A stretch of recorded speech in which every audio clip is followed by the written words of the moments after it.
Hi friends, இந்த video Saturday எடுத்தது. இன்னைக்கு பிள்ளைங்களுக்கு ஸ்கூல் அப்படின்றனால ஒரு 6 மணி போல் எந்திரிச்சு சமையல் வேலையை பார்த்துட்ருக்கேன். இன்னைக்கு சிம்பிளாக ஒன் பாட் ரைஸ் மாதிரி பண்ணிக்கலாம் அப்படின்னு சொல்லிட்டு வெஜிடபிள் பிரியாணி பண்ணுறேன். கேரட், பீன்ஸு, வெள்ளை சோயா பீன்ஸ் போட்டு நம்ம பிரியாணி மசாலா போட்டு பிரியாணி தான் ரெடி பண்ணேன். நம்ம பிரியாணி மசாலா சேர்த்தோம்னா தனி மிளகாத்தூள், மல்லித்தூள், கரம் மசாலான்னு வேறு எதுவுமே தேவைப்படாது. இந்த ஒரு பிரியாணி மசாலா மட்டும் போதும், சூப்பரான பிரியாணி ரெடி ஆகிடும். மாவு காலி ஆயிடுச்சு, இனிமேல் தான் ஆட்டணும். அதனால் காலையில் பிரேக்ஃபாஸ்ட்டுக்கும் பிள்ளைங்க பிரியாணியே சாப்பிட்டு கிளம்பிட்டாங்க.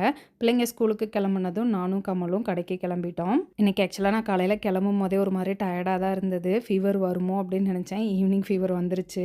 நம்ம ராஜேஷ் கிச்சனில் கடந்த 4 வருஷமாக எந்த விதமான ப்ரிசர்வேட்டிவ்ஸும் ஒயிட் சுகரும் இல்லாத ஹெல்த் மிக்ஸ் நம்ம சேல் பண்ணிட்டு இருக்கோம். அதை இன்னுமே ஹெல்த்தியாக்கிறதுக்காக ஸ்ப்ரவுட்டட் ஹெல்த் மிக்ஸ் புதுசாக லான்ச் பண்ணியிருக்கோம். ஸ்ப்ரவுட்டட் ஹெல்த் மிக்ஸ் வாங்கி ட்ரை பண்ணணும்னு நினச்சிங்கன்னா ஸ்க்ரீனில் கொடுத்துருக்க வாட்ஸ்அப் நம்பர், அப்படி இல்லாட்டி நம்ம வெப்சைட்லேயும் ஆர்டர் பண்ணிக்கலாம். பிள்ளைங்க ஸ்கூல்லேருந்து வந்ததும் கொஞ்சம் நேரம் கழிச்சு ஃபீவராக இருந்ததுனால வீட்டுக்கு போகலாம் அப்படின்னு சொல்லி கிளம்பிட்டோம். அவ்வளோதான், அடுத்த வீடியோவில் பார்க்கலாம். பாய்.